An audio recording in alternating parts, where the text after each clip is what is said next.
Hello friends, welcome to our channel teachers Adda channel में आपका स्वागत है। आज हम आपके सामने लेकर आए हैं फिर से प्रश्न 7 यानी कि क्वेश्चन नंबर 7। और इस क्वेश्चन में आपसे पूछा क्या गया है कि वैदिक और बौद्धकालीन शिक्षा की समानताओं व असमानताओं का वर्णन कीजिए। यानी कि वैदिक और जो बौद्धकालीन है, वैदिक अलग है और बौद्धकालीन अलग है, इनकी शिक्षाओं की समानताओं और असमानताओं का वर्णन कीजिए। यानी उनमें क्या समानता थी और क्या असमानता थी, ये आपको बताना है, बौद्धकालीन और वैदिक कालीन।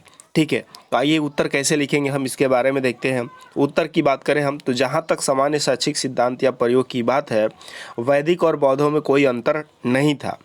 दोनों प्रणालियों के समान आदर्श थे और दोनों ही समान विधियों का अनुसरण करती थी। इन दोनों शिक्षा प्रणालियों की समानताएं निम्नलिखित है।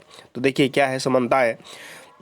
दोनों प्रणालियों में शिक्षण विधि मौखिक थी, शिक्षा बाह्य नियंत्रण से मुक्त थी, छात्रों की दिनचर्या एक सी थी और शारीरिक दंड वर्जित था।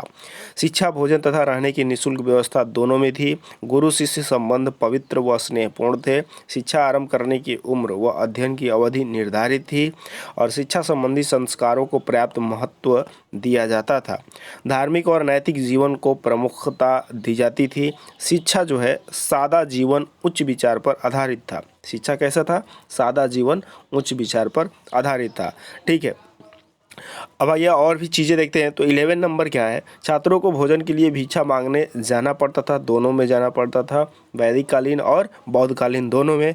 शिक्षण संस्थाएं नगर के कोलाहल से दूर प्राकृतिक शांत वातावरण में स्थित होती थी। यानी जो इनके विद्यालय होते थे ये गाँव से दूर होते थे जहाँ शांति हो।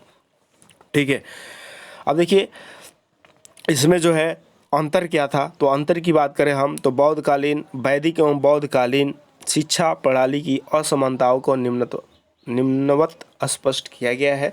तो देखिए इसमें भी 9 पॉइंट है, तो धीरे धीरे सबको देखते हैं। वैदिक कालीन शिक्षा और बौद्धकालीन शिक्षा। वैदिक काल में शिक्षा की पारिवारिक शिक्षा प्रणाली थी और बौद्ध काल में शिक्षा की संघीय प्रणाली थी। कैसी थी? संघीय प्रणाली थी। गुरु गृह या गुरु आश्रम ही शिक्षा के प्रमुख केंद्र थे और यहाँ पर क्या था? संघ या मठ शिक्षा के प्रमुख केंद्र थे। तो ये अंतर था।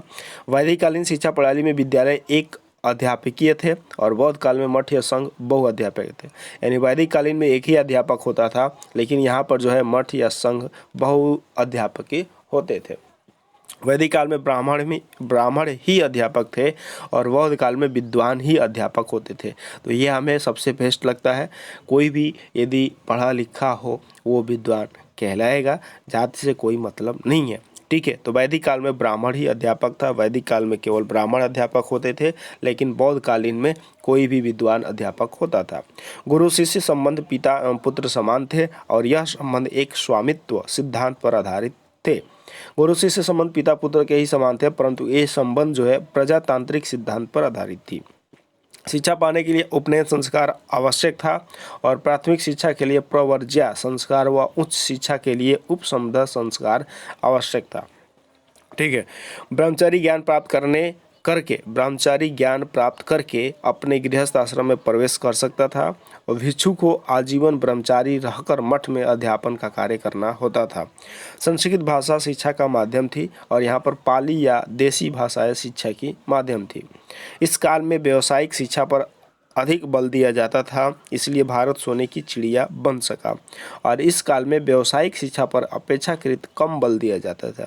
यानी कि हम बात करें बौद्धकालीन की, वैदिक कालीन की, तो इसमें जो है औपचारिक शिक्षाएं दी जाती थी, व्यावसायिक शिक्षाएं दी जाती थी और बौद्धकालीन में ऐसा नहीं था।